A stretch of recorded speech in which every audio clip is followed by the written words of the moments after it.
Qu'est-ce qui t'a amené à faire plus ce travail journalistique que tu fais Tu viens d'ouvrir la porte à 10 000 questions. C'est clair. Attends, il y a ça. Parce que quand c'était la période du Covid, de toute manière, on était tous isolés de fou. En fait, tous mes rapports sociaux se sont modifiés. Tout était vraiment une question de taf 100% du temps. Je trouve que quand tu vois tous les jours ta tête quand tu fais du montage, tous les jours que tu écris pour toi, tous les jours que tu entends ta voix, tu deviens ma boule. Bonsoir, bonjour. Clara, on va commencer avec une question terrible. Comment J'ai peur. te présentes-tu ?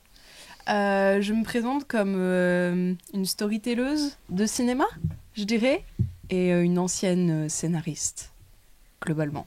Attends, comment on peut être ancienne scénariste ? Est-ce qu'on n'est pas scénariste toute sa vie ? On est scénariste toute sa vie, c'est réel. Mais moi, j'avoue qu'en fait, j'ai fait beaucoup de kino cabaret, j'ai fait beaucoup de 48 heures, donc j'ai beaucoup écrit pour les autres, j'ai beaucoup travaillé sur le scénario.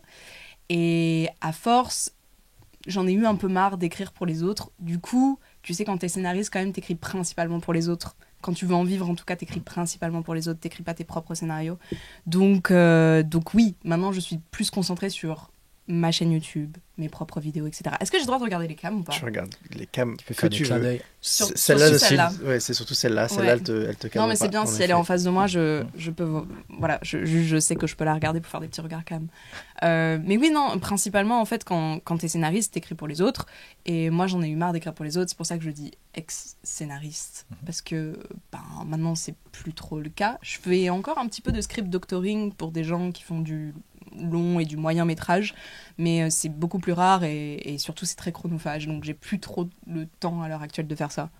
En fait, on va partir sur un épisode, on va parler que du scénario et des scénaristes, etc. Parce qu'il y a plein de trucs qui peuvent attendre. Tu vois, le script doctoring, il y a plein de personnes qui ne savent pas ce que c'est. Oui, de fou. Et surtout qui se doutent pas que des fois, il y a un nom sur une affiche ou quelque chose, et en fait, c'est 3 petites mains qui ont fait tous les films que t'aimes bien ou qui les ont repris. Alors, et tu sais déjà, pas... qui est le nom du scénariste sur l'affiche, c'est J'allais bravo. dire, Oui, ça les serait quand même affiches, déjà les ouf. affiches de Nikon. Mais alors, c'est- si en plus c'est les scripts docteurs, putain. En fait, quand t'es script doctor, t'es aussi payé pour pas être là. Ouais. Et t'es payé aussi pour, justement, comme tu disais, pas être sur l'affiche nécessairement et pas être crédité aussi.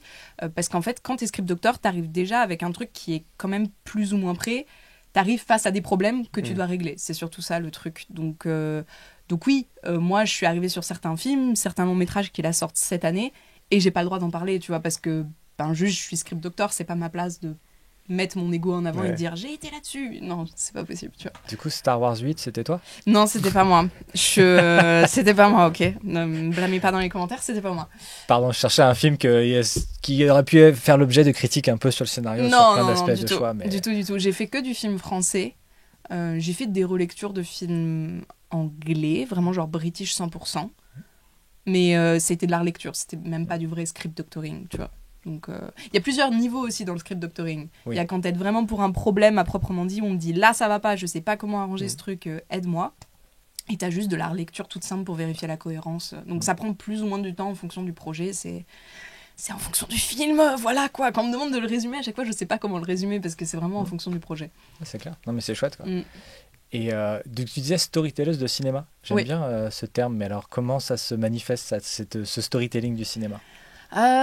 C'est beaucoup de recherche d'infos, déjà dans un premier temps, parce qu'il faut tout vérifier, il faut double-checker les sources, etc. Donc ça, c'est un premier truc. Et je dis storytelleuse parce que je suis pas journaliste, j'ai pas fait des études de journalisme déjà pour commencer, et j'ai pas envie d'être journaliste. Donc storyteller, je crois que c'est un mot qu'on dit beaucoup sur Internet en général. Les gens qui racontent des histoires d'autres personnes, on aime bien dire ce mot-là, parce qu'au moins, en fait, on crée un récit. Mine de rien, c'est un peu les mêmes bases que le scénario. Je crois que vous avez fait un épisode avec Victor aussi, qui je pense, est un peu genre... le roi dans le storytelling, en vrai, il s'y connaît super bien. Mais c'est un peu la même chose pour des vidéos qu'on peut le faire pour le cinéma. Donc oui, plus ou moins storyteller, ça veut dire on sait raconter une histoire et potentiellement l'histoire de quelqu'un d'autre en checkant des facts à propos de ces gens-là. Donc on fait quand même un travail de recherche qui est assez poussé. Voilà. Mais du coup, tu te considères pas créatrice ou vidéaste ? Si, je pense que je peux quand même encore me mettre dans la case créatrice de contenu parce que ça reste mon gagne-pain principal. j'allais dire principaux, la meuf ne sait plus. Je suis autrice. Ça reste mon gagne-pain, tu vois, de faire de la création de contenu sur Internet. Vidéaste, je le suis de moins en moins parce que j'essaye justement de déléguer ça à d'autres personnes. Donc j'ai une vision et j'essaye d'employer des gens pour servir ma vision, plus que vraiment de faire les choses toute seule. Parce que j'en ai marre d'être toute seule, en vrai, c'est un petit peu chiant au bout d'un moment. Et voilà. Et oui, donc je suis toujours créatrice de contenu et autrice. Mais en fait, je suis employée sur tellement de choses différentes aujourd'hui et que je pourrais pas me catégoriser moi-même. Je suis une troubadour qui écrit, quoi. Ouais. Genre vraiment, littéralement, c'est ça qui se passe. Tu viens d'ouvrir la porte à 10 000 questions. Attends, il y a ça. Mais je vais rester sur troubadour. En fait, j'aimerais bien l'idée de troubadour. Tu sais, un synthé, on va mettre un synthé en dessous. Bonjour, je m'appelle Clément, je suis troubadour de. Bonjour, je m'appelle Clara et je suis troubadour qui écrit des trucs. Voilà, meilleur lancement, c'est bon. C'est la fin de ce podcast. Non, tu as ouvert plein de portes, plein de portes ouvertes. Déjà, il y avait l'idée de. On voulait d'ailleurs en parler un peu, cette solitude que tu peux avoir quand tu crées tout toute seule. Et cette idée de déléguer, cette idée que tu as diversifié aussi tes activités. Je ne sais pas par où commencer. Faites comme vous le sentez. Moi, le mot troubadour remonte au XVIIIe siècle. Non, je sais pas. Déjà, si on fait peut-être un petit pas en arrière, comment t'es passé donc de ces moments où ton activité professionnelle était scénariste ou script doctor ou juste comme ça, à te lancer, à quel moment tu t'es dit tiens, j'ai envie de moi faire mes contenus et d'aller sur les réseaux sociaux? Alors, il faut savoir un truc, c'est que j'ai jamais eu une fiche de paye de scénariste avant de commencer YouTube. Tu vois ou pas? Donc en fait, j'ai commencé à faire des trucs, c'était full bénévole 100%. Et je faisais des concours de court-métrage où tu fais des 48 heures, des 72 heures, donc tu as 48 heures pour faire un film, 72 heures pour faire un film, pour ceux qui connaissent pas. Et où en fait, tu débarques dans des équipes avec des gens que tu connais pas. Et c'est ça qui est intéressant, c'est que tu as une contrainte, un thème, et tu dois faire un film avec tout ça. Et à côté, j'avais un autre taf en fait. J'avais déjà un taf alimentaire. J'essayais en fait de trouver un équilibre avec un taf alimentaire qui paye assez bien, parce que j'ai quand même fait des études qui font que je pouvais me payer de manière assez correcte, mais avoir aussi assez de temps pour pouvoir continuer à écrire des histoires, etc. La chose étant, en fait, le milieu du cinéma ou même du court, de manière générale, c'est un milieu qui, en tout cas à mon époque, était extrêmement sexiste, et surtout qui respectait pas du tout les scénaristes quand on était amateur. Professionnel, je trouve que maintenant c'est différent, parce que du coup, vu qu'il y a une paye à la fin, du coup il faut forcément qu'il y ait une forme de reconnaissance, mais quand c'est amateur c'est très très compliqué. Et moi il y a eu plein de fois où il y a eu des cours, j'étais pas créditée parce que je m'étais embrouillée avec le réal ou des trucs comme ça, et ça a commencé un peu à me saouler, parce que en fait je me rendais compte qu'aller dans une équipe que je connais pas, ça me créait pas une proximité avec les gens, j'arrivais pas à nécessairement donner le maximum de moi-même, ce qui fait que j'ai décidé d'ouvrir une chaîne YouTube, parce que j'adore YouTube depuis genre la nuit des temps. D'ailleurs la première vidéo que j'ai postée sur ma chaîne, c'était pour un concours qui était le concours des internets, Feu les internets, qui était une association qui mettait des créatrices en avant, et j'avais gagné un prix qui s'appelait les Pousses d'Or, et c'était un court-métrage justement. Donc je me suis dit pourquoi pas reprendre cette chaîne YouTube, mais parler de cinéma, parce qu'en vrai il y a plein de choses dans l'industrie que moi je comprends pas, je me pose des questions, j'ai la capacité et la méthodologie universitaire pour pouvoir faire des vidéos où je sais croiser des sources, etc. Donc allons là-dedans, tu vois. Et mes premières vidéos, ça parlait que de ça, hein. Franchement, c'était que de la recherche autour du cinéma, c'était que des questions sur la prod et la fiction, c'était 100% ça. Maintenant, j'en fais beaucoup moins, parce que c'est quelque chose qui m'intéresse beaucoup moins. Au bout d'un moment, t'as posé toutes les questions et t'as fait le tour, tu vois ce que je veux dire. Mais oui, je me souviens plus de ta question. C'est terrible. Non, mais ça y est, j'ai le syndrome des streamers. Pourquoi t'as ouvert ta chaîne YouTube? Comment t'en es arrivé à YouTube? Du coup, c'est vraiment parce que j'ai commencé à ouvrir ma chaîne YouTube parce que j'avais l'impression que je pouvais faire mieux par moi-même, toute seule. Et aussi, j'avais envie de retourner dans le montage et dans le fait de beaucoup plus contrôler ma vision. Parce que quand t'es scénariste, mine de rien, dans des 48 heures, tu contrôles pas ta vision à la fin. C'est un réal qui le fait pour toi. Toi, tu donnes des intentions, tu vois, et des inscriptions scénaristiques, mais ça sera jamais pareil que si c'était toi qui l'avais fait, tu vois. Donc oui, ça me donnait beaucoup plus envie de retoucher à ça, et même de m'inscrire un peu sur Internet, quoi, d'avoir une communauté et tout. C'était quelque chose que je voulais, parce que autour de moi, il y avait pas grand monde qui aimait le cinéma ou qui était passionné par ça, et j'avais un peu l'impression de faire chier tous mes potes. Je suis désolée les gars, hein, si jamais. J'avais un peu l'impression de faire chier tout le monde à poser des questions là-dessus et tout. Donc mais t'aurais pu par exemple faire le choix de lancer une chaîne YouTube pour faire tes propres courts-métrages, comme tu disais, tu as commencé par ça. Ouais. Qu'est-ce qui t'a amené à faire plus ce travail journalistique que tu fais plutôt que de la création fictionnelle? Le coût. Franchement, l'argent. Là, hein, merci, bonsoir. C'est vraiment l'argent. Bah, en fait, au bout d'un moment, tu vois la limite, c'est que même le court-métrage sur Internet, moi, je suis arrivée... On va dire que je suis vraiment arrivée sur Internet en 2019. Parce que, en gros, j'ai posté ce court-métrage sur les Internets, et après, je me suis cassée en Corée du Sud pour finir mes études. Donc, j'ai pas vraiment été active pendant genre 2 ans, un truc comme ça, tu vois. Et en 2019, du coup, je me suis dit, ben, allons là-dedans, faisons des vidéos vraiment à 100%. Et qu'est-ce que je voulais dire avec ça ? Et oui, donc je suis pas partie sur le court-métrage parce que ça coûte très cher, que moi mes ambitions, je les voyais plus hautes que ce que je faisais avant en 2017 et je me sentais pas capable en fait. Je me sentais pas capable de réécrire des scénarios comme ça, tu vois, et de me dire il faut retrouver une équipe, il faut retrouver des gens, il faut...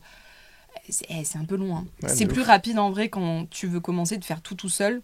Après quand t'évolues, c'est pas pareil, il faut commencer à s'entourer. Mais quand tu commences vraiment et que tu as envie de tester plein de trucs, c'est cool aussi de le faire par toi-même, je trouve. Et moi, c'est parce que j'ai mis mes mains dans le montage que j'ai eu aussi des idées de concept et des choses comme ça. Donc, je trouve que mettre les mains dans tout, ça t'aide à avoir une vision globale de ce que tu veux faire sur Internet. Et c'est super important. Donc, De ouf. Et c'est marrant parce que ça me fait prendre conscience d'un truc. C'est que quand tu as commencé, les formats courts n'existaient pas vraiment.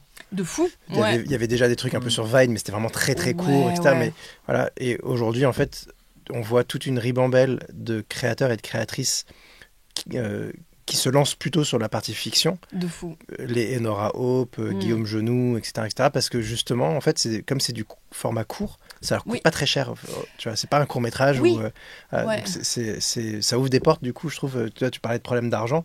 Bah, en vrai, le format court aujourd'hui ouvre cette porte-là. Je trouve ça. Je viens de prendre conscience. Oui, et puis aussi, alors c'est tout bête. Bon, je vais regarder le moniteur et le monteur va me détester, mais tu vois, par exemple, faire du coup du 16/9e ou du 9/16e, ça coûte pas du tout pareil. Tu vois, genre en termes de plan, t'es resserré, ça coûte déjà moins cher, tu vois, de base. Donc oui, il y a plein de choses qui sont minimisées, mais effectivement, TikTok à l'époque, c'était pas un truc si énorme que ça. Je crois que ça s'appelait encore Musical.ly, dis-toi. Donc, le repère facile, c'est Covid, TikTok. C'est l'explosion vraiment TikTok, c'est 2020. Et oui, non, c'est vrai. En soi, c'était pas les shorts n'existaient pas. Tu vois, genre tout ce qui était contenu court, c'était pas si consommé que ça. Mais je crois qu'on avait aussi plus une vision. Moi, je suis arrivée vraiment à la fin du coup, avant que TikTok arrive et tout. Moi, ce que j'aime bien sur YouTube, justement, contrairement à TikTok, c'est que on aime bien le créateur, la créatrice, alors que TikTok, je suis abonnée quasiment à personne. Je suis plus fan de mon algorithme parce qu'il me nourrit. Tu vois ce que je veux dire ? Donc ouais, non, j'ai totalement digressé. C'est le piège avec moi. Donc oui, je sais plus ce qu'on disait. Je vous laisse reprendre. Non, tout à l'heure, tu as abordé donc, le sujet de la solitude qu'on peut rencontrer quand on crée dans son coin. C'est-à-dire que tu as les avantages de tu as le contrôle sur tout. Et puis à un moment, tu peux te sentir, malgré le fait que ta communauté se crée et grandisse, et tu peux être suivi par des milliers, dizaines ou centaines de milliers de personnes, de se sentir un peu seul. Comment ça s'est passé à tes débuts et à quel moment tu as commencé à te sentir trop seul et qu'est-ce que tu as fait pour sortir un peu de cette solitude ? Alors, je suis très mauvaise dans les dates. C'est quelque chose qu'il faut savoir avec Covid, moi. 2020. Après, on a tous ce repère-là après. Après, je suis très très mauvaise pour la notion du temps qui passe. C'est un de mes pires défauts. Donc, je pourrais pas dire des dates exactement, mais au tout début, c'était plutôt cool parce que quand c'était la période du Covid, de toute manière, on était tous isolés de fou et j'avais l'impression d'être dans une bulle où ça a pris pour moi à ce moment-là, ça a pris à partir de avril 2020, je dirais, donc il y a 4 ans. C'était il y a si longtemps. Et donc du coup j'étais trop bien et j'avoue que je vivais pas du tout mal le fait de faire mes trucs toute seule, etc. Et surtout mes vidéos étaient beaucoup plus courtes. Donc j'avais pas de pression particulière sur est-ce qu'il faut que ça soit long, est-ce que les gens vont aimer et tout. De toute manière je venais à peine de commencer et d'être un peu connue grâce au Et tu savais pour, qui est un format que j'ai depuis du coup 4 ans.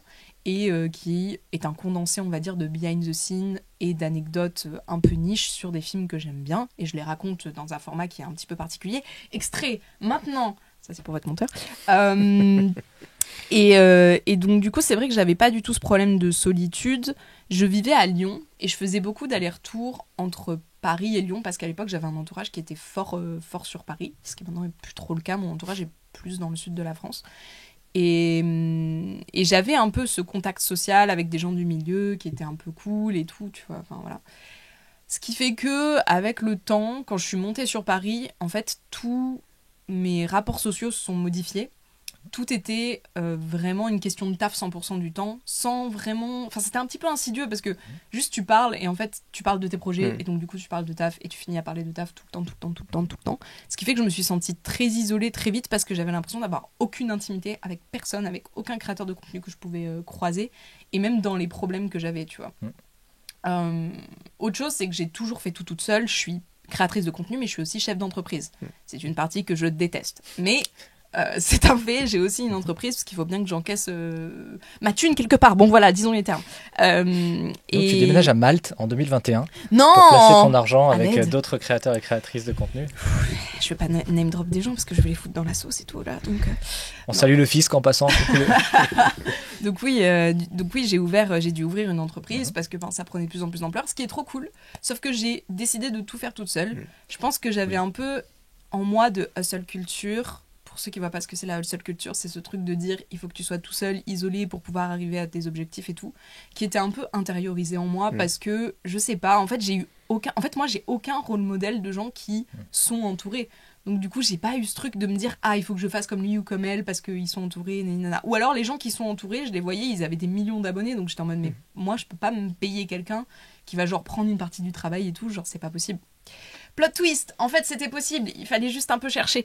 Mais oui, c'est vraiment que très récent que là je commence à m'entourer de gens et que je commence à avoir de l'aide. Et aussi, je trouve que quand tu vois tous les jours ta tête, quand tu fais du montage, tous les jours que tu écris pour toi, tous les jours que tu entends ta voix, tu deviens ma boule. Moi j'étais arrivée à un stade, je crois que c'était au niveau de la vidéo du Festival de Cannes, la première année où j'y suis allée, j'ai dû faire un documentaire pour le CNC. Et dans ce documentaire, en fait, j'ai eu des heures et des terras de rush de ma gueule, tu vois, que j'ai dû dérusher et tout. Et je voulais pas le confier à quelqu'un parce que je me suis dit, en fait, c'est mon truc, c'est vraiment mon premier festival de Cannes, ça me tient trop à cœur, c'est ma vision et tout. Et c'était une énorme erreur parce qu'en fait, quand tu deviens un peu réalisateur, réalisatrice, faut que tu saches déléguer et justement que t'expliques ta vision, t'as ton plus taf. De distance, t'as plus de... C'est ça. Et donc, du coup, si tu fais tout seul, t'as plus de distance vis-à-vis de toi, de ton visage, de ta personne. Et moi, au bout d'un moment, franchement, je m'isolais chez moi, toute seule. Je couvrais tous les miroirs. Vraiment, je voulais pas voir ma gueule, genre premier degré. Et je voulais surtout plus m'entendre en fait. Donc je parlais plus. Des fois je passais 3 jours, je parlais pas chez moi, tu sais. Et puis après on m'appelait et j'étais là genre putain j'entends encore ma voix, ça me casse les couilles. Voilà. Donc non, j'ai eu vraiment du mal avec du coup ma vision de moi-même. Ce qui fait que mon taf a déteint sur moi. Et c'est ce qui fait que je m'isolais encore plus. En fait c'est vraiment un cercle vicieux, tu vois. Ouais, et en plus à ça tu rajoutes les commentaires. Oui, bien sûr. Moi, ça va, ma communauté est plutôt cool et plutôt chill. D'ailleurs, si vous faites partie de la commune, n'hésitez pas à commenter cette vidéo et à dire que vous êtes tous très gentils, parce que vous êtes tous très gentils. Mais en vrai, ouais, c'était un peu compliqué. Et surtout, en fait, t'as ce truc de... Tu peux pas te confier aux gens. Je sais pas comment dire, mais genre, les autres créateurs de contenu, t'as l'impression qu'il y a un peu un rapport de force aussi avec eux, parfois. Et si tu te confies, tu vas avoir l'impression que tu donnes une partie de toi, alors que t'as pas nécessairement envie de ça et que tu les connais pas tant que ça et que juste peut-être ça va genre les mettre mal à l'aise ou tu sais pas comment ils vont réceptionner l'information, tu vois. Donc moi très souvent ce que je faisais c'est que je me filmais moi-même. Bon, j'ai des rushs de moi qui sont assez pathétiques où je me filme en train de pleurer mais c'est ok et où je parlais toute seule mais du coup ça renforçait encore ce truc de t'es toute seule, tu fais tout seul et tout. Et en fait ce que j'ai remarqué c'est que sur YouTube entre créateurs on est tous vraiment dans notre tête. C'est pas de l'égoïsme, tu vois, mais c'est juste genre on est dans notre tête, on est dans nos projets et du coup on n'a pas nécessairement le temps de s'écouter les uns les autres, de parler de nos problématiques et tout. Là où par exemple j'ai l'impression que des streamers ils sont beaucoup plus dans l'échange et ils essayent de trouver des solutions tous ensemble, tu vois, pour la plupart en tout cas. Donc du coup j'ai aussi changé de cercle en commençant à streamer un petit peu, mais vraiment en mode c'est pas mon métier, c'était juste genre parce que ça me faisait plaisir et j'ai rencontré des gens qui sont trop cool et ça m'a aidé aussi à prendre un peu de distance vis-à-vis de ce que je faisais. Et du coup YouTube ça m'a permis aussi de changer ma vision de YouTube et de comment je voulais faire pour travailler. Typiquement maintenant j'essaye de limiter, genre de pas regarder mes mails toutes les heures par exemple, je les regarde peut-être qu'une fois par jour ou j'en transfère à mon agent ou tu vois, enfin j'essaye de vraiment écarter ce qui est le plus chiant au maximum pour me faciliter la vie plutôt que de penser en rentabilité. Parce qu'il y a aussi, il y a ça aussi qui rentre en compte en vrai. C'est que tu te dis, j'ai une entreprise, ça veut dire qu'il faut que je sois rentable parce que je paye des trucs sur cette entreprise et il faut pas non plus que ça me mette dans la merde pour me payer moi et que je finisse pas à la rue. Donc forcément, il y a un peu ce truc de, il faut être rentable, il faut que tu restes bankable. c'est quand même genre beaucoup de pression d'un coup. Et ouais, moi je pense que ce qui m'a vraiment piégée, c'est trop bête, mais c'est le Covid, quoi. Parce que du coup, j'ai pas réussi à faire une belle transition entre on est dans le Covid et on sort du Covid. Pour moi, je suis restée dans le Covid genre 1 an et demi encore après le Covid. Et j'avais même un syndrome qu'on appelle le syndrome de la cabane. Enfin, en tout cas, c'était une psy qui m'avait dit ça à l'époque. Et elle m'avait dit, vous avez le syndrome de la cabane. C'est que je restais tout le temps enfermée chez moi. Ça me donnait de l'anxiété de fou de sortir. Alors que j'étais obligée pour des événements et tout, voilà, de juste, tu sais, genre aller à des avant-premières, un truc comme ça pour le boulot. Et vraiment, c'était très compliqué pour moi. J'étais un peu obligée de me forcer en mode, allez, on va rencontrer des gens et ça va être sympa. Allez, tu vois. Donc, comment il s'appelle, là, cette communauté-là qui reste enfermée chez eux pendant genre 6 mois c'est un nom japonais. Ah, j'ai pas. Ah si, mais là c'est encore autre chose. C'est vraiment qu'ils sortent pas, qu'ils sont tout livrés, c'est un bordel chez eux, limite ils sortent pas les poubelles et tout. Pas, ils sont stressés de sortir. Voilà. Bah, c'est de l'anxiété de malade, quoi, tu vois. Mais, on mettra le nom là si on. Ouais, le nom apparaîtra quelque part, mais oui, non, c'est un peu. Bon, je pouvais aller faire mes courses. Je pouvais, genre, chez moi c'est trop important que ce soit clean parce que sinon ma tête elle est pas clean du tout. Mais ouais, je pouvais aller faire mes courses et tout. Je voyais des fois des gens, mais genre vraiment, je prenais un café genre une fois par mois, je sortais pour prendre un café et c'était fini, quoi. Ma batterie sociale, elle était inexistante à cause du Covid. Donc c'était très compliqué aussi de vraiment sociabiliser avec des gens. Et encore une fois, je te dis, genre, c'est un truc où tu peux être vite enfermé dans une culture de il faut que tu travailles plus parce que plus tu travailleras, plus ça arrivera à toi, plus tu bénéficieras de trucs, plus les marques s'intéresseront à toi et tout. En fait, c'est un peu faux dans la mesure où il vaut mieux être efficace et travailler moins que travailler beaucoup pour travailler beaucoup. Genre, ce truc de présentéisme un peu, c'est nul, tu vois. Donc, puis en plus, je suis pas genre la fonctionnaire de YouTube, donc j'ai pas à faire un 9 to 5 ou je sais pas. Bon, moi-même, je m'impose quand même des horaires dans ce que je fais, mais vas-y, notre vie, elle est genre littéralement faite pour être dans l'improvisation aussi un peu tout le temps avec les projets des uns et des autres et tout. Donc, je peux pas avoir des horaires réguliers. Des fois, je travaille de 8h à minuit et des fois, juste, je travaille 3 heures, tu vois. Genre, Tu t'imposes une régularité ? Ouais, en vrai, moi maintenant, dans mes horaires de vie, alors c'est vraiment purement personnel. Je parlais en publication. Ah oui, non. Alors non. En vrai, maintenant... ça dépend. En fait, j'ai envie de te dire que oui, quand même. Mais il y a toujours des imprévus qui me tombent sur la tête qui font que j'arrive jamais à publier dans les temps.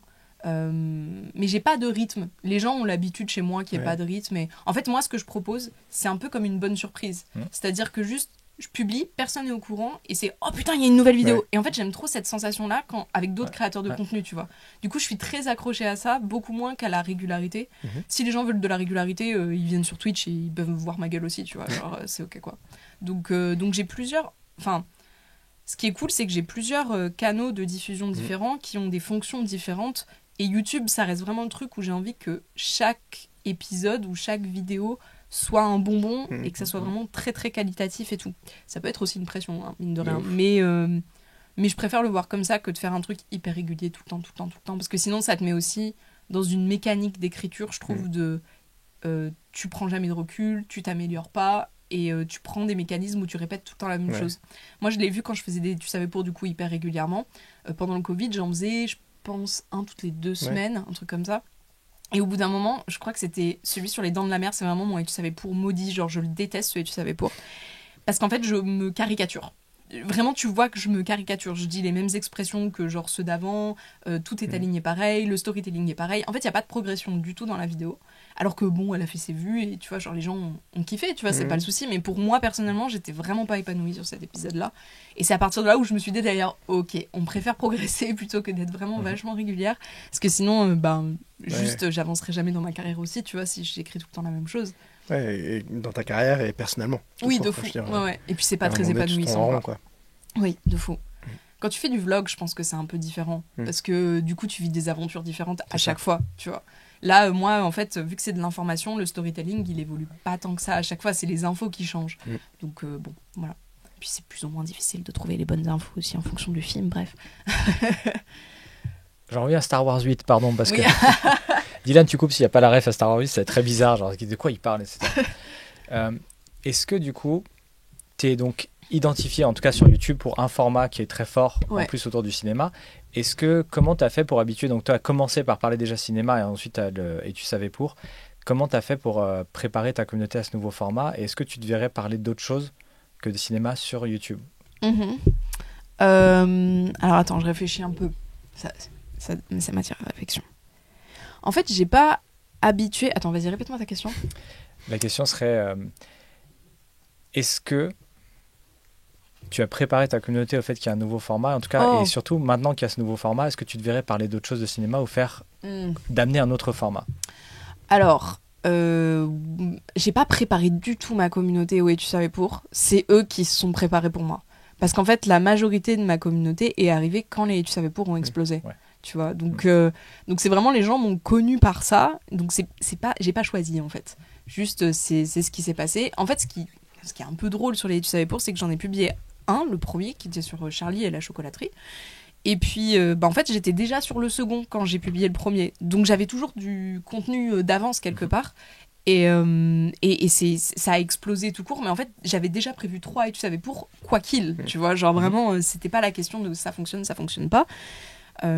Et ma communauté est vraiment venue à moi comme ça, quoi. Donc non, j'ai pas trop préparé les gens à un format ou quoi. Les gens sont habitués à voir ça de moi. Après, mes autres vidéos où je suis pas du tout dans du Et tu savais pour, ont franchement à l'heure actuelle autant de succès que des vidéos qui sont des Et tu savais pour, tu vois. Donc j'ai pas vraiment de format. Je vais pas les préparer à un nouveau format ou à un nouveau truc.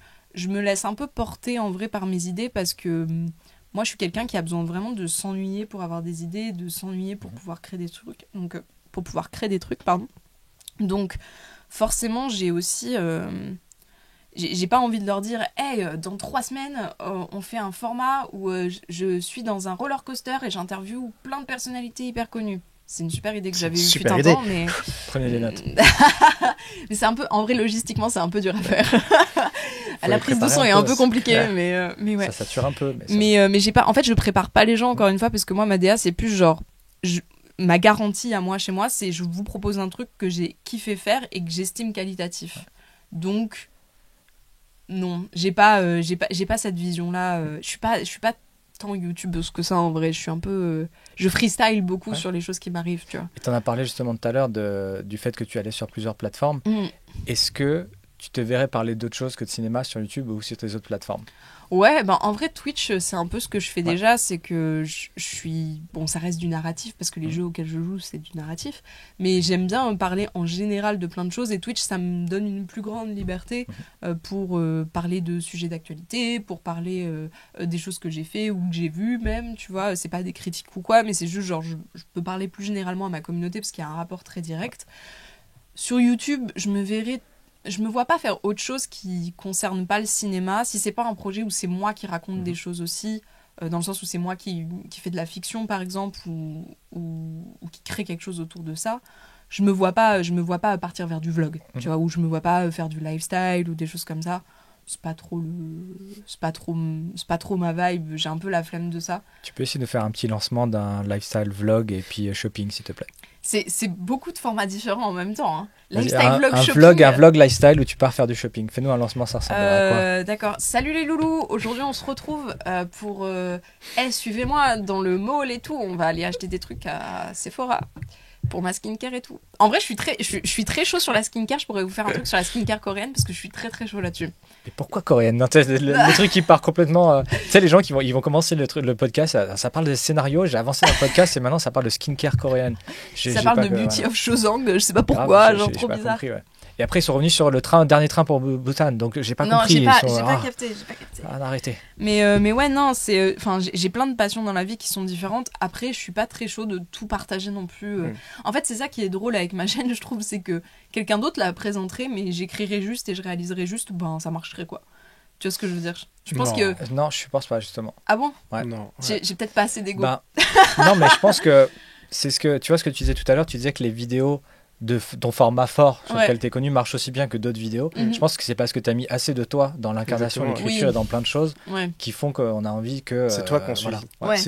C'est trop... Ce que tu nous apportes, la plus-value que tu nous apportes sur le cinéma est géniale, mais c'est toi qu'on suit. Putain, ils ont raison, merde. C'est ton regard, tu sais, je prends toujours l'exemple. Demain, tu fais une émission qui parle de foot, je serais curieux de voir comment toi tu parlerais de foot, parce que tu vas arriver avec un... Moi, j'ai une autre passion dans la vie, en revanche, je pourrais totalement ouvrir une chaîne secondaire sur les animaux marins et la faune marine.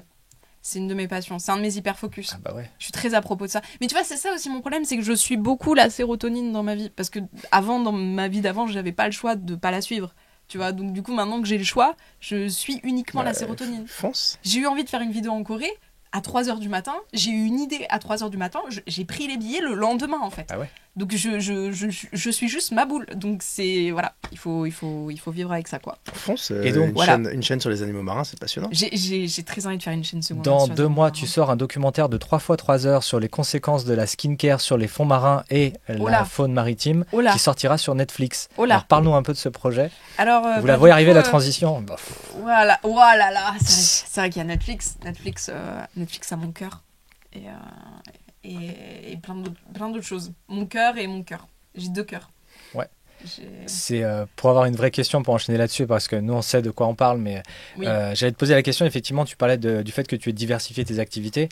Donc aujourd'hui, tu nous disais en début que tu continues un peu des activités de parfois script doctor, scénariste, etc. Tu as donc tes contenus sur les réseaux sociaux. Et quelles sont tes autres activités du coup à côté de ça?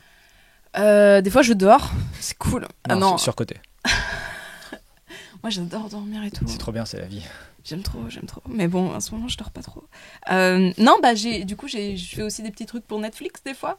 J'ai eu une émission sur Netflix, qui était en tout cas en partenariat avec Netflix, qui s'appelait le Netflix Club, où on était avec Morgane Gadignan, du coup, et Jonathan Lambert, qui était dans les premières éditions aussi, où on parlait de cinéma et où on parlait des films qui étaient présentés sur Netflix et sur la plateforme. Et je continue à travailler avec Netflix, du coup, mais c'est plus en solo et je suis plus incarnante, du coup, on va dire, pour eux. Donc je continue à faire des activités qui sont surtout autour des festivals. Des festivals. On va utiliser festivals dans toute la France. Des bateaux, des battales, des bateaux. Voilà, c'est ça. Des battles navaux. Oui.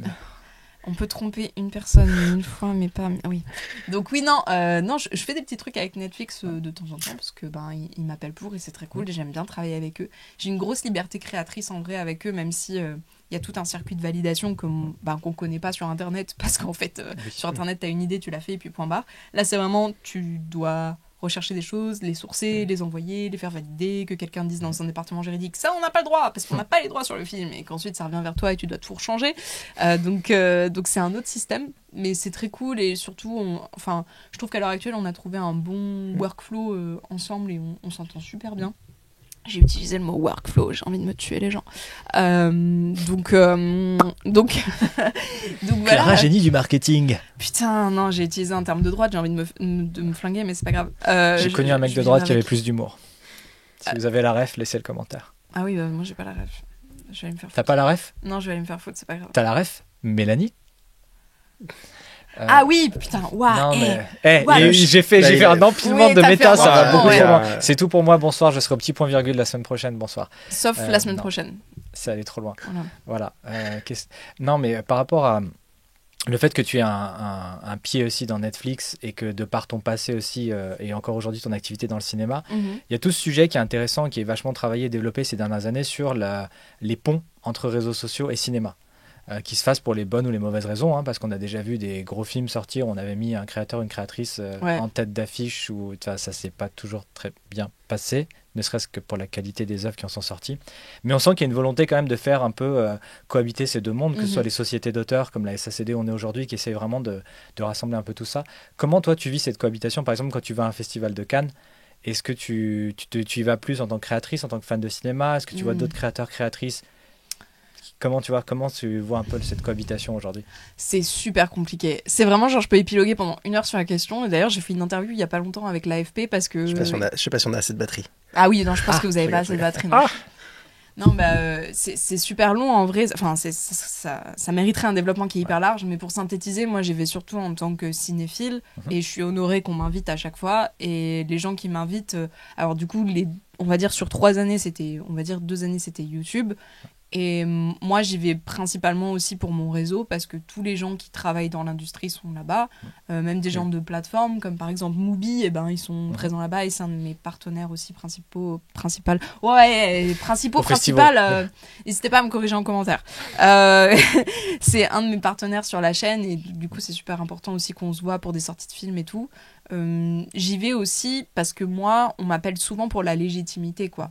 C'est-à-dire qu'il y a beaucoup de gens qui se disent « Ok, elle est créatrice de contenu autour du cinéma, elle aime bien les films, elle a une légitimité parce qu'elle connaît beaucoup de trucs, et elle s'est posée sur un tapis. » Je suis un peu le combo breaker, genre de tout.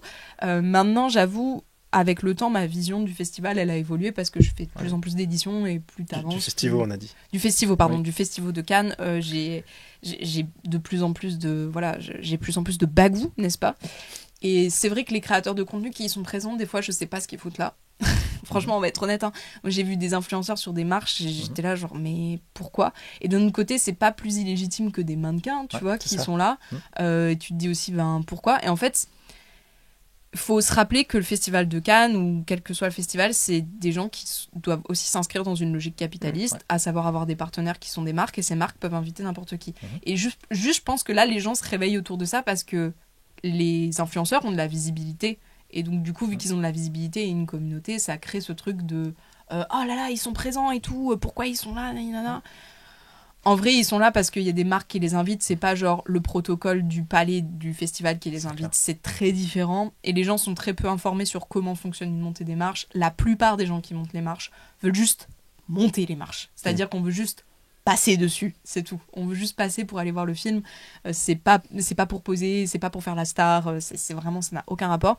Et il y a un autre, je la fais très très courte, mais il y a un autre rapport qui est un peu compliqué, c'est la place des influenceurs avec la presse sur les festivals. Ça, c'est très compliqué pour en parler avec des journalistes. Moi, je refuse de faire des interviews tapis parce que j'ai trop de respect pour mes potes journalistes qui galèrent à juste avoir des piges, à qui on refuse des fois d'aller sur des tapis parce qu'ils ont trop d'abonnés, et ensuite on va engager quelqu'un qui genre a une communauté, et je trouve ça juste aberrant. Donc, du coup, j'évite de contribuer au système à moindre mesure, mais voilà, j'essaye de faire au mieux, et je trouve ça un peu scandaleux en vrai qu'on donne une carte de presse à un influenceur, parce qu'en fait, journaliste, c'est un métier, on peut pas acheter l'éthique d'un journaliste alors qu'un influenceur, oui.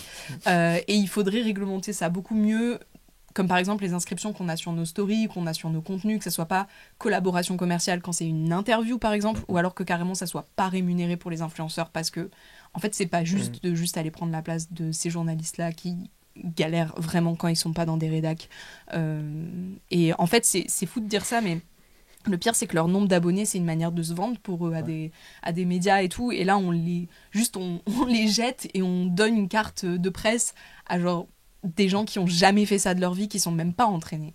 Donc du coup c'est un peu, moi je suis pas trop d'accord avec ça, et je pense que il faut créer une cohabitation. Les créateurs de contenu qui ont envie de se reconvertir dans des interviews, etc., c'est cool quand ils peuvent inviter des personnalités sur leur format à eux. On peut prendre l'exemple genre Lena Situation qui invite des gens dans le canapé ses places, c'est très très cool.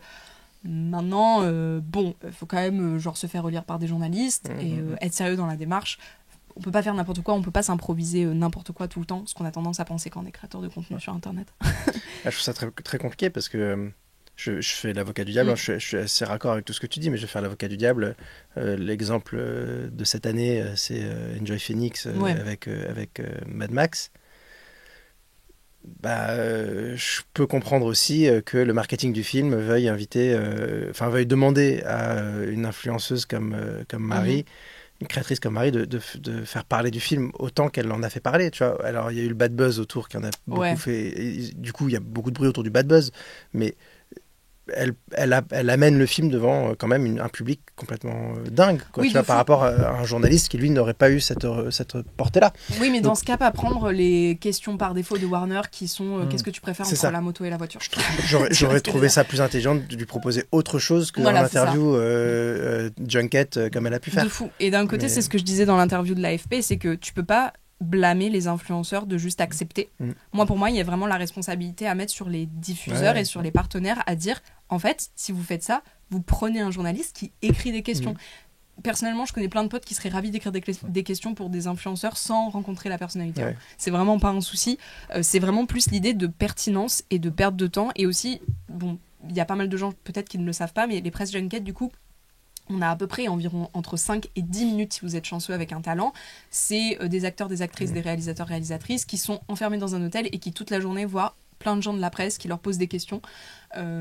Donc forcément, en fait, ça la fout mal quand t'as des journalistes qui, moi, viennent me raconter, il y a un créateur de contenu ou une créatrice de contenu qui a zéro légitimité, qui m'est passé devant, qui a pris mon créneau et du coup, ils avaient plus de temps pour moi. Donc en fait, c'est aussi un problème en interne d'organisation qui est super complexe.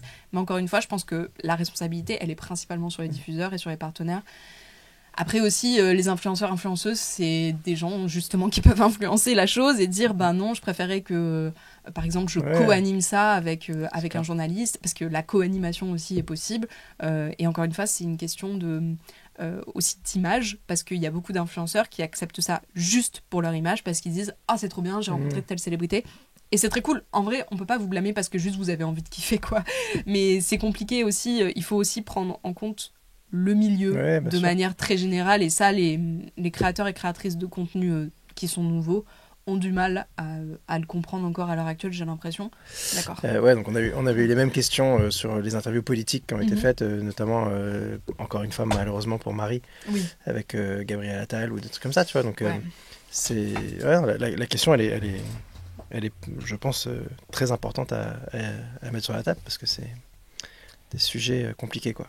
Ouais, en fait, il faut juste réglementer ça. Aussi, le problème qu'il y a eu... Alors, désolé Marie, le problème qu'il y a eu spécifiquement... Qu'on aime bien, en plus. Oui, Marie, c'est juste, littéralement mon enfance, cette meuf, mais bon, bref.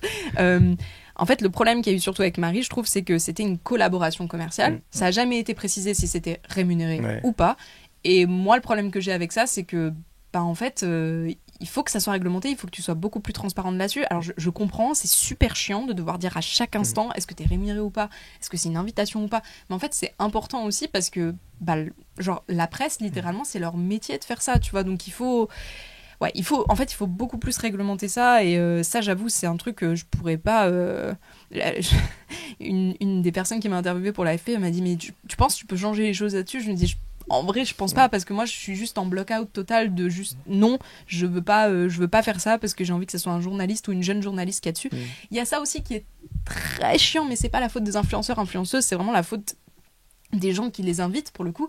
C'est cet argument de dire tu influences, influenceur, influenceuse, tu as donc une audience jeune, et donc on te prend parce que t'es jeune, parce que tu représentes la jeunesse. Donc déjà je trouve ça très dévalorisant pour le créateur, la créatrice, parce que ça te met pas du tout dans une position de te dire ok, ça veut dire que je prends l'exercice au sérieux et que je le fais bien, ça veut juste dire que t'es la caution jeunesse du truc.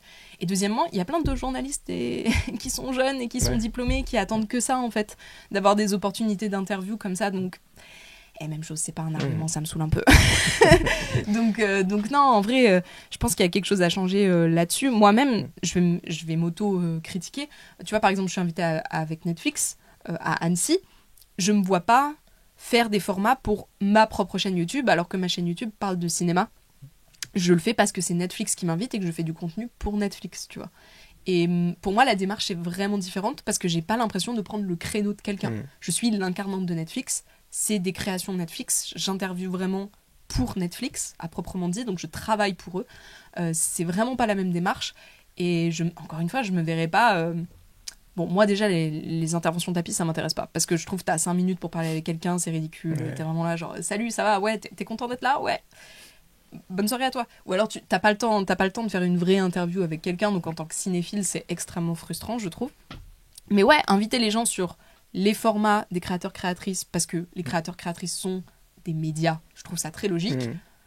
Aller sur les créneaux des uns et des autres journalistes, c'est un peu compliqué, quoi. Mais tu vois, moi je trouve que toi t'as une légitimité, en vrai, t'as pas la carte presse journaliste, ok, mais tu fais le même travail qu'un journaliste en vrai. Oui, j'ai une démarche qui est très cinématographique sur tous les sujets. Donc, on t'inviterait pour faire un interview de je sais pas quel sportif. Là, ok, tu prends la place de quelqu'un d'autre, mais concrètement, ça reste ton taf, tu vois. Oui, donc, non, mais je pourrais. Moi, ça me choque pas. Là où, en effet, Marie, c'est un peu plus tiré par les cheveux de pourquoi Marie par rapport à toi ou un autre journaliste, quoi. Oui, c'est ça. Et puis aussi, je pense, en vrai, Marie, du coup, ça devait être super compliqué de se placer en tant que telle, parce que vu qu'elle n'a pas la légitimité de dire je parle de cinéma, je connais des trucs et tout, elle devait juste se dire c'est des questions qu'on m'a dit de poser, je les pose, je me mets à sa place juste 2 minutes, je me dis pas je vais taffer le tout plus que ça parce que c'est pas mon milieu, tu vois. Donc en fait, elle, je pense que juste elle a dû être coincée, genre littéralement, en mode du coup oui, bah, c'est les questions que je vais poser, parce qu'en fait, en vrai, je peux pas trop parler de cinéma, mais elle en a quand même parlé.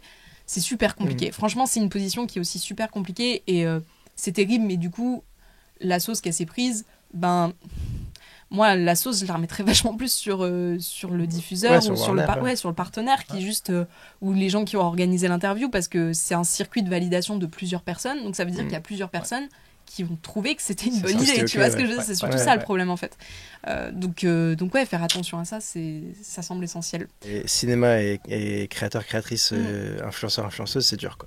C'est clair, il y a encore un pas à faire pour marier tout ça correctement quoi. Ben, comme je te dis, en vrai, c'est des gens, c'est horrible ce que je vais dire, mais c'est des gens qui ont les moyens. On parle pas de petits créateurs, de petites créatrices là, on parle de gens qui ont des millions d'abonnés. Vous avez les moyens d'engager quelqu'un pour vous relire, pour poser les questions à votre place, vous avez les moyens de juste être entre guillemets présentateur ou co-auteur. Vous avez les moyens de payer quelqu'un 100 balles pour écrire ça, tu vois. Ça va quoi. Je trouve ça un peu abusé de dire non mais je préfère le faire tout seul et tout. Ben non, parce qu'en fait vraiment... Et puis encore une fois, il y a un problème aussi dans la définition de l'éthique journalistique, c'est-à-dire que tu peux pas faire n'importe quoi en fait quand tu es journaliste, et ça c'est des cours qui te sont donnés. La seule personne qui a eu ces cours-là qui est créateur de contenu sur internet, c'est Hugo Décrypte quoi. Encore une fois, un peu compliqué en vrai. Il n'y a pas d'objectivité en fait si tu es payé pour parler d'un film. Même moi, on me propose de faire des critiques des fois de films et tout, même si je fais pas de critiques. Et je suis en mode, en fait, non. Genre, du coup, je suis vraiment un panneau publicitaire de critiques positives uniquement, tu vois, c'est un peu terrible. Donc, mais tu vois, l'exemple que tu donnes d'Hugo est très parlant, parce que concrètement, Hugo, il devrait pas faire des collaborations commerciales. Ou alors ça devrait être indiqué différemment. Il les indique quand c'est des collaborations commerciales. Il indique comme la règle, la loi le veut. Tu vois. Mais normalement, un journaliste n'a pas le droit de faire ça. De fond. Lui, il n'est pas journaliste, il est créateur de contenu. Mais avec une position de journaliste. Donc, quand il fait des posts... mais c'est des questions qui sont très complexes. Hein. Et encore une fois, je ne jette pas la pierre à Hugo. Et tu vois, l'écosystème des réseaux sociaux fait qu'il n'a pas le choix. Il n'a pas le choix, sinon il ne gagnerait pas sa vie, tu vois. C'est ça, en fait. C'est qu'après, tu as aussi une dépendance financière de faire tes trucs et de te dire, bon, on me propose ça. Après, les gens... Alors, je vais être honnête, la majorité des gens... Parce que nous, on est un peu dans l'info et tout, donc du coup, ça peut un peu plus nous scandaliser. La majorité des gens, ils s'en tapent. Ils captent pas. Ils s'en tapent et ils captent pas le truc. Pour eux, c'est genre... En fait, c'est ça le truc. C'est que si c'est un influenceur qui fait de la promotion, pour moi, ça rentre dans de la communication. Tu vois ce que je veux dire ? Alors que si c'est un journaliste qui pose des questions, c'est du journalisme, en fait. Mais il faut juste pas confondre les deux. Et je crois que ce qui a vraiment mis Marie dans la sauce, pour le coup, c'est qu'elle a dit, je fais une interview. Dans ce cas-là, appelez pas ça une interview. Appelez ça une rencontre. C'est du marketing, quoi. Voilà. C'est pas... Parce que sinon, c'est pas les bons termes, et c'est pas une interview, du coup. C'est vraiment juste une rencontre. Et c'est ce que c'est. Et il n'y a pas de souci si, genre, ça grappille sur les... ça grappille pas, sur les horaires des uns et des autres, et que ça gêne pas la presse de faire leur travail. Mais ouais, non, c'est des questions qui sont super compliquées, où il faudrait beaucoup plus réglementer. Et encore une fois, il y a personne... On n'a pas trop d'entités qui pourraient réglementer ça, j'ai l'impression. Tu vois. Ça va se mettre en place, quoi. Déjà d'arriver à mettre en place une réglementation généraliste qui s'adresse à tout le monde, parce qu'après, si tu t'intéresses à chaque petite niche, je suis sûr qu'il y a des artisans qui vont dire pareil en disant, regardez, ils vous apprennent à faire des trucs, c'est pas les bonnes méthodes, nous on est réglementé pour le faire, donc ne le faites pas, c'est dangereux. Enfin, tu vois, il y a plein de secteurs d'activité qui auraient aussi des choses à dire sur qu'est-ce qui se passe et qu'est-ce qui se dit sur Internet. Mais oui, en vrai, ça la met mal pour tous les journalistes. Moi, j'en vois beaucoup sur Twitter des fois qui sont là et qui disent, putain, mais c'est vraiment abusé. Genre, moi, j'ai fait des études et maintenant je travaille dans un biocop. Et moi, ça me fait mal au cœur, tu vois. Parce que juste, tu te dis, en fait, ils ont fait des études pour ça et ils ont rien. Parce qu'on leur dit, non, mais vous avez pas assez d'abonnés, vous êtes jeune. Et après, on emploie quelqu'un qui est influenceur, qui est jeune et qui a beaucoup d'abonnés. Enfin, vous foutez de la gueule de qui, tu vois. C'est compliqué. J'appelle ça le concours de quéquette capitalistique de l'obsession des abonnés. Et je sais plus ce que j'ai vu passer comme offre d'emploi. Sur LinkedIn ou quoi, pour un post, genre limite dans la com, tu vois, CM ou quelque chose, et ils te demandaient ton nombre d'abonnés. Et tu sais, et pareil, moi je parle avec pas mal d'acteurs, comédiens, comédiennes, etc., qui me disent, des fois j'arrive sur un casting et on me dit, fais voir tes réseaux sociaux, et il faut qu'on te fait comprendre que si t'as pas X milliers d'abonnés, de toute façon, pour le rôle, on préfère avoir quelqu'un qui a déjà son audience pour ramener la communauté au film, etc. Quoi. Et puis il y a des fois des rédacs où juste, moi je le vois avec des potes qui me disent, en fait, moi, mes abonnés, c'est ce qui me vend aux gens. Et puis quand j'arrive dans des rédacs ou quoi pour avoir un poste un peu plus, tu vois, genre pas des piges, vraiment un truc bien et posé, en fait on me dit que j'ai déjà trop d'abonnés, que je suis trop présent sur internet, enfin alors que c'est leur vitrine en fait, ils peuvent pas se vendre autrement, c'est super compliqué. Donc non, mais il y a une mesure à avoir pour tout. Moi je pense que les créateurs de contenu ils sont pas non plus cons. Là juste je pense que le contexte de toutes les sauces qu'il y a eu, c'est des créateurs de contenu ou des créatrices de contenu qui ont voulu se faire kiffer. Vraiment de manière hyper naïve, tu vois. En mode vraiment juste c'est une opportunité de dingue, je l'aurai pas 2 fois dans ma vie, ce qui est réel. Il faut que j'y aille, il faut que je le fasse, et qui passent outre ça et qui s'en fichent et qui sont un peu inconscients. Mais je pense pas que c'est des gens qui voulaient faire mal les choses, tu vois ce que je veux dire. Je pense que c'est bien aussi de le rappeler parce que bon, les gens ne sont pas bêtes, mais il faut juste apprendre à réguler les choses. Cœur sur toi, Marie. Marie qui m'a appris à lisser mes cheveux quand j'étais genre en 4e, bref. Donc merci à toi. Donc non, vraiment c'est un truc où il faut juste faire attention et encore une fois, c'est la responsabilité des diffuseurs de penser... et alors donc du coup, quand est-ce que tu fais un doublage de film d'animation pour prendre la place des comédiens doubleurs, comédiens et comédiennes mais ça tombe bien. Oh non, pas du tout. Non, j'aurais pas la voix pour faire ça, je crois. Oh, je suis sûre que tu pourrais nous faire une voix un peu... non Je pourrais, mais genre, faudrait que ce soit un personnage que j'ai un petit peu étudié avant quand même, je pense. Mais non, en vrai, les comédiens de doublage et les IA aussi, ça c'était tout un truc. Oui, ça c'est déjà bon. C'est vraiment super compliqué. C'est déjà terminé, malheureusement, désolé. Mais... c'est super compliqué en vrai. C'est un autre débat, mais c'est encore super compliqué. Mais oui, non, je ferais pas. Non, j'aimerais bien faire une voix, mais. Un jour dans ma vie, si on me dit « Ouais, j'ai trop pensé à toi », comme j'ai un pote qui m'a écrit un rôle parce qu'il a pensé à moi, tu vois. En tant que comédienne ou en tant que voix en tant que comédienne. Vraiment, il l'a appelée Clara. Le personnage s'appelait Clara, quoi. Beau. Donc non, c'est très cool les projets comme ça. Ça dépend quoi. Ça dépend si le personnage m'inspire. Vu que je suis pas comédienne, vraiment, premier degré, j'accepte que quand on écrit des rôles pour moi et qu'on me dit « Je n'ai pensé qu'à toi ». Jamais de la vie je passerai un casting, c'est bientôt pas pressant. Je préfère faire passer des castings, ça me ressemble un peu plus quand même. T'es comme ça, t'es team, d'accord, ok, très bien. Bah écoute, quand t'écris au bout d'un moment, tu sais, bon, t'as un peu la flemme de toi passer des castings quoi. Je préfère écrire pour des gens. Écrire pour des gens, c'est vraiment cool. Quand tu les connais en plus, c'est vraiment super cool. Quand t'as un peu d'affinité avec un acteur ou une actrice, vraiment juste, tu sais comment lui faire dire des choses, c'est quand même vachement plus kiffant quoi. Et du coup, c'est au-delà de la comédie, la réal, tu vas t'y coller? Je sais pas, pour le moment, YouTube, ça s'en rapproche quand même beaucoup dans ce que je fais, dans mes projets qui arrivent. J'essaye déjà d'apprendre. Je fais vraiment pas à pas parce que j'ai fait un énorme burn-out en fait l'année dernière. Justement parce que j'ai voulu brûler des étapes et tout. Donc j'essaye d'y aller doucement. Mais j'aime beaucoup l'idée de collaborer avec des gens. Okay. En fait, ce que j'aime bien quand je travaille avec des monteurs, monteuses ou des gens à l'image, c'est que moi je dis juste j'aimerais que ça rentre comme ça et eux ils travaillent pour et ils m'expliquent des fois comment ils font et tout. Maintenant j'ai arrêté ce délire de me dire il faut que je contrôle tout, il faut que je sache tout faire, il faut que je connaisse genre la lens là qui filme là, il faut que je sache exactement ce que c'est et tout. C'est hyper intéressant et vu que je suis un petit peu autiste, j'adore être hyper focus sur des trucs donc ça peut m'intéresser, mais j'ai pas le temps de tout faire en fait. Il faut apprendre aussi à juste dire à des gens j'aimerais bien que mon image là il y ait du flou et tout et tu vois genre ça ressemble à ça. Après quand t'as du vocabulaire ça aide de malade, mais bon la réal, je sais pas, pour moi je réalise déjà mes vidéos tu vois. Oui, non, je parlais de réal fiction. J'aimerais bien faire des projets qui soient un peu plus, je sais pas si ça serait de la fiction, mais qui soit un peu plus ambitieux dans les plans que je fais, le fait que ça soit pas nécessairement en studio ou pas nécessairement chez moi, tu vois. Là, j'ai un projet qui va sortir dans pas longtemps, je tease sans teaser, parce que vous savez que je suis pas très forte en teasing, j'aime pas trop teaser des trucs, mais j'ai un projet que j'ai filmé il y a pas longtemps, et qui n'a aucun rapport avec ce que j'ai fait avant, qui est vraiment genre hyper hybride et tout, et je crois que c'est un peu ça que j'aime sur Internet, c'est que tu peux faire vraiment n'importe quoi, genre... pour moi, la réalisation sur Internet et la réalisation de clips, ça se rapproche un peu, dans le sens où tu as beaucoup de liberté dans ce que tu peux faire. Alors bien sûr, il y a plein de gens qui diraient « Ouais, mais sur YouTube, il y a quand même beaucoup de trucs qui se ressemblent et tout ».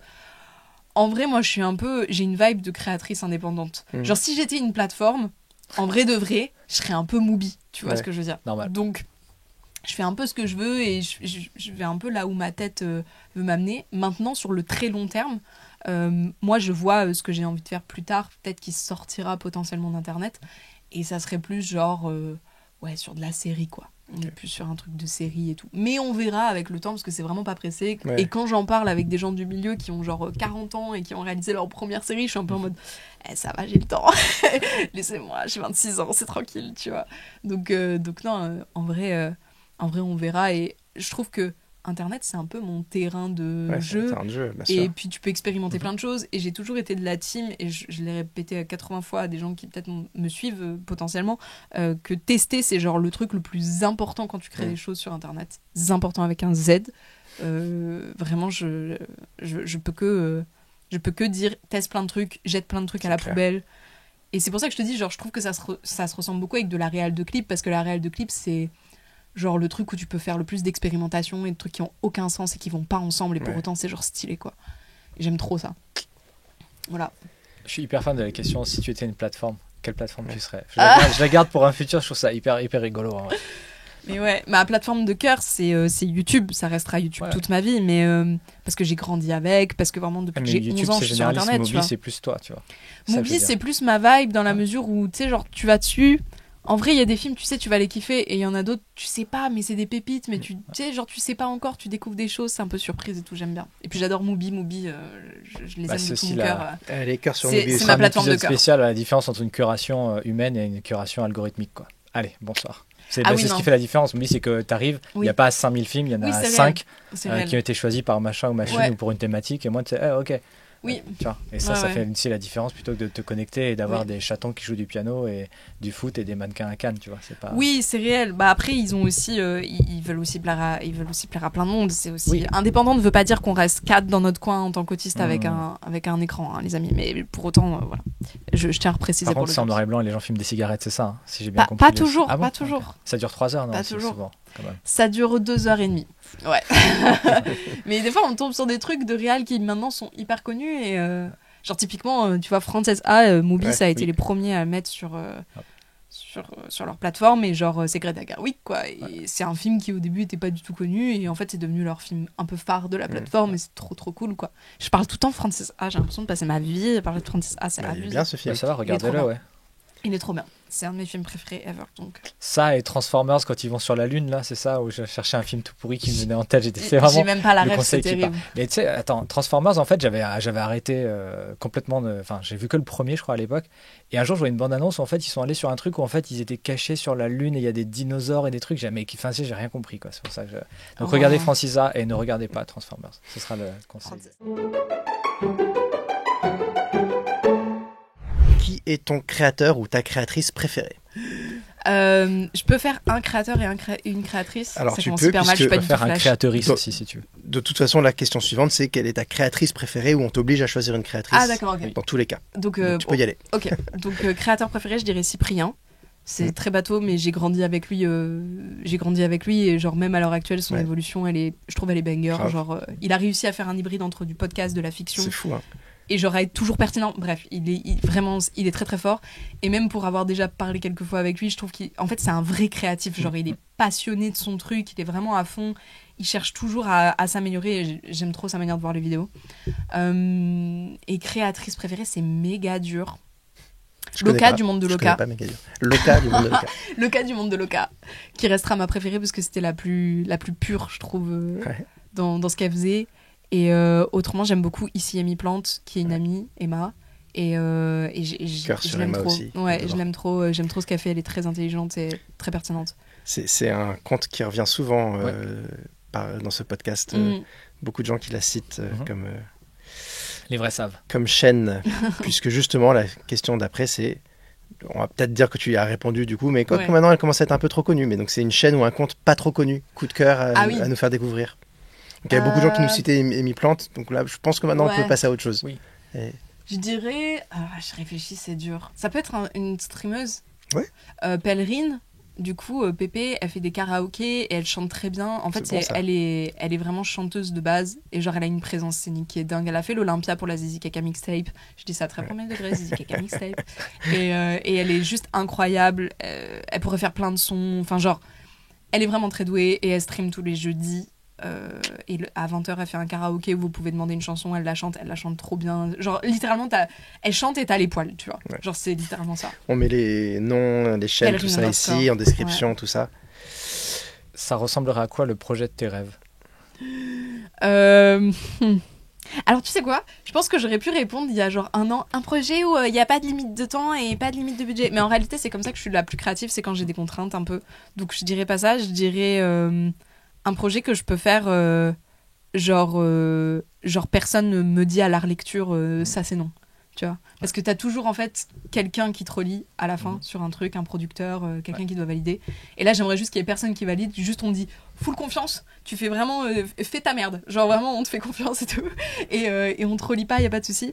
Et j'ai à faire aucune réécriture à aucun instant, sauf si je le fais relire à quelqu'un et que quelqu'un me dit, c'est un peu à chier quand même. Mais pas que ce soit un producteur ou quelqu'un qui me dise quelqu'un du juridique qui dirait là on prend un procès, tu vois. On n'a pas les droits, tu vois. Typiquement ma vidéo sur Disney. Bref, c'est un autre débat. Mais voilà. Alors du coup, c'est quoi la collab de tes rêves? Que avec des gens que je kiffe. 100%. La collab de mes rêves. Oh, wow. Ça peut être avec quelqu'un, genre de manière générale. Vivant ou mort. Ça peut être. Ça peut être cinéma aussi. Ça peut être Guillermo del Toro. Ça peut être Cyprien, comme ça peut être Netflix. Oui. J'en sais rien. Si je devais faire un truc, alors j'aimerais bien mêler. Peut-être que tu peux me dire NordVPN. Ils me sponsorisent. Quoi, Gérard Depardieu? Je suis surpris. Mais j'entends. Je suis ok. Je m'attendais pas à ça. Mais... Non.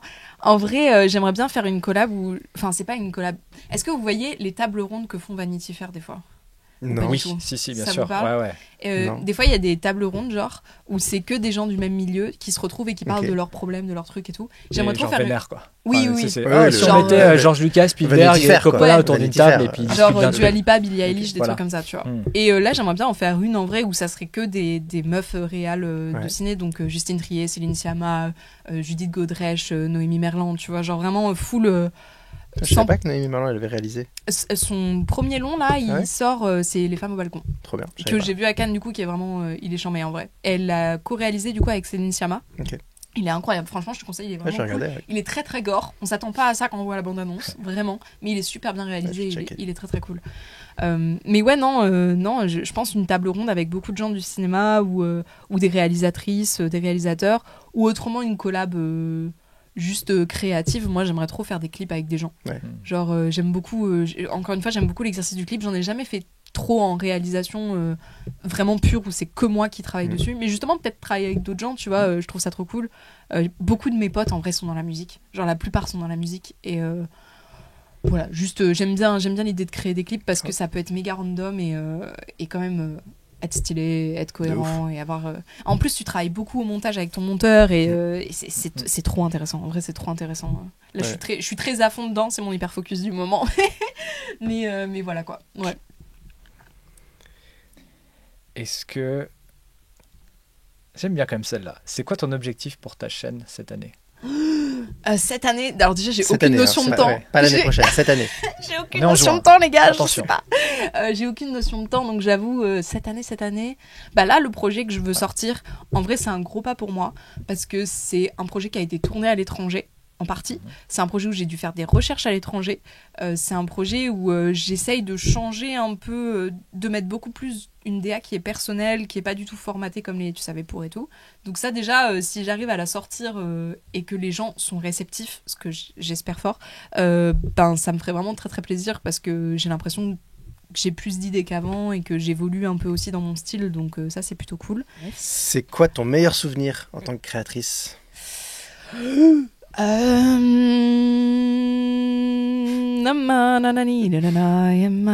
avez pas les droits. Vous avez pas les droits sur cette chanson. Vous pourrez même pas la mettre au montage. Mon meilleur souvenir, franchement, je pense que en vrai, quand j'ai reçu mon trophée des 100 000, j'étais trop contente parce que c'était vraiment un accomplissement de fou. De ouf. Au moment où j'ai commencé YouTube déjà en format long, on va dire. En tout cas dans du contenu froid, c'était un peu un miracle que je perce. Même pour des gens qui étaient là depuis des années, ils étaient en mode bravo parce que franchement c'est tellement bouché que voilà. Et au final je m'en suis plutôt bien sortie, je trouve.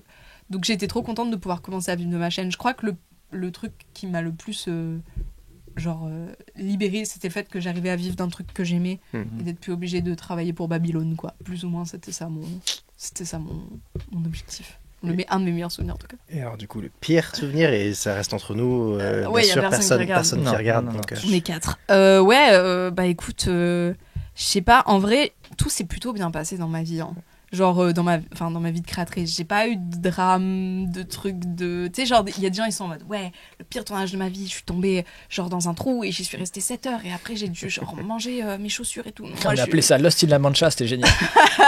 Non, moi franchement, j'ai jamais eu de truc terrible. Si, il y a eu une fois où on m'a invité à... Alors, c'est plutôt cinéma plus que ça n'est YouTube, mais on m'a invité à voir un film qui était super long. Et on va pas le citer parce que sinon les gens vont retrouver s'il y a des gens qui me regardent et qui étaient à cette séance. Il y avait des gens de ma communauté qui étaient là notamment. Et en fait la programmation, c'était pendant un festival et la programmation a changé à la dernière minute. Et du coup je me suis retrouvée coincée avec plein de gens du partenariat que je faisais qui devaient regarder ce film aussi, qui avait changé parce qu'on ne sait pas trop pourquoi. Genre là, parce que c'était un truc en pellicule. La pellicule, elle marchait pas dans la salle de proche. Et on était tous en mode, bon, bah d'accord, on va regarder autre chose. Alors, c'était pas du tout ce qui était prévu. C'était un film très long, un peu en mode... un peu Marcel Pagnol, tu vois ce que je veux dire. Du coup, j'étais pas du tout dans le mood et je me suis endormie pendant la séance. Je suis allée pisser 2 fois. Enfin bon, bref. C'était un peu la séance de l'enfer. Et en plus... Les gens qui étaient derrière faisaient un max de bruit et je sais pas pourquoi, je pense qu'ils se faisaient chier en vrai. Ouais. Et du coup, je pouvais même pas comprendre l'histoire même si j'avais voulu, tu vois, donc ça c'était un peu terrible.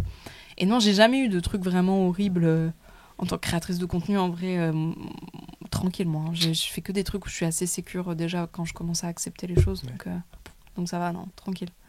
Le réalisateur ou la réalisatrice qui va faire le film de ta vie? Je pense que ça serait une meuf déjà.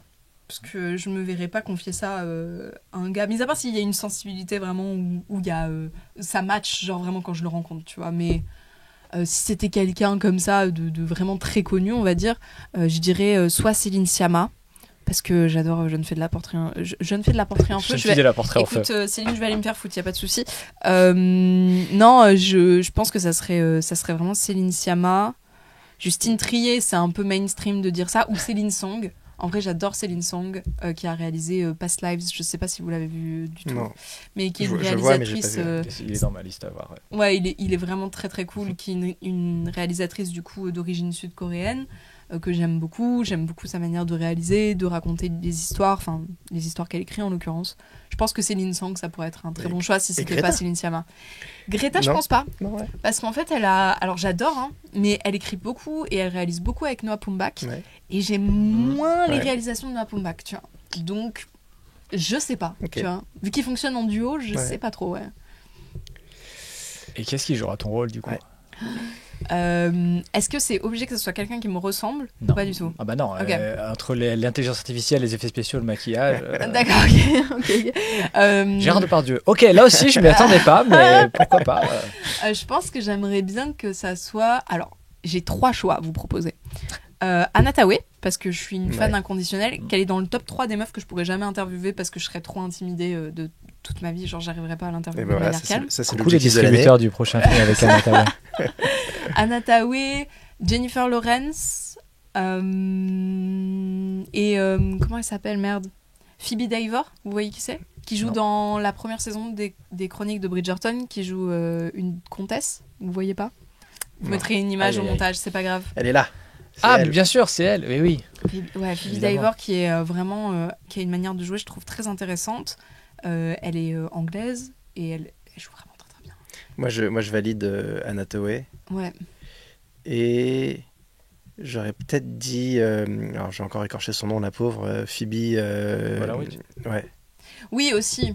C'est vrai qu'elle écrit beaucoup ses rôles aussi. Ouais. Donc je pense pas qu'elle sera d'accord. Ouais, je sais pas, mais oui, il y a une vibe. Il y a une petite vibe Fleabag, n'est-ce pas? Voilà quoi. Voilà. Est-ce que tu as des actus? Zéro actu, j'ai envie de dormir. Non, je rigole.